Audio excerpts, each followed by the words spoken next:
ঢাকা মহানগর দক্ষিণ আওয়ামী লীগের সদস্য এবং সিটি কর্পোরেশনের ২০ নং ওয়ার্ডের সংরক্ষিত আসনের নারী কাউন্সিলর সৈয়দা রোকসানা ইসলাম চামেলির আপত্তিকর নগ্ন ভিডিও ভাইরাল হয়েছে।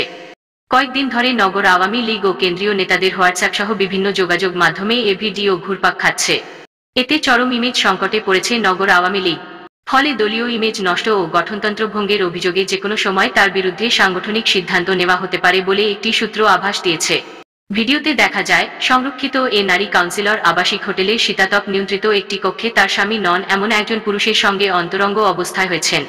তার সঙ্গী পুরুষ লোকটি চামেলির ইচ্ছাতেই আবার তা ভিডিও আকারে ধারণ করছেন। যুব মহিলা লীগের সাবেক এ নেত্রীর এমন ভিডিওটি এখন আওয়ামী লীগ নেতাদের মোবাইলে। নগর আওয়ামী লীগের একাধিক সূত্র জানায়, নারী কাউন্সিলরের নগ্ন ভিডিও ভাইরালের বিষয়টি নিয়ে কেন্দ্রীয় হাইকমান্ডের সঙ্গে কথা বলেছেন নগরের শীর্ষ নেতারা। যেকোনো সময় তাকে দল থেকে বহিষ্কারের সিদ্ধান্ত নেওয়া হতে পারে। এ ব্যাপারে জানতে চাইলে নগর দক্ষিণ আওয়ামী লীগের সভাপতি আবু আহমেদ মন্নাফি বলেন, বিষয়টি আমরা খুব সিরিয়াসলি দেখছি। কেউ দলের ইমেজ নষ্ট ও সংগঠনের শৃঙ্খলা বিরোধী কাজ করলে অবশ্যই দৃষ্টান্তমূলক ব্যবস্থা নেওয়া হবে। উল্লেখ্য, এর আগেও প্রভাব খাটিয়ে সরকারি রেলের কোটি কোটি টাকার জমি দখল, অজ্ঞান অবস্থায় শাহবাগের ফুটপাতে পড়ে থাকা সহ আপত্তিকর নানা কাজে জড়ান নারী এ কাউন্সিলর। তার স্বামী আবুল হোসেন টাবু।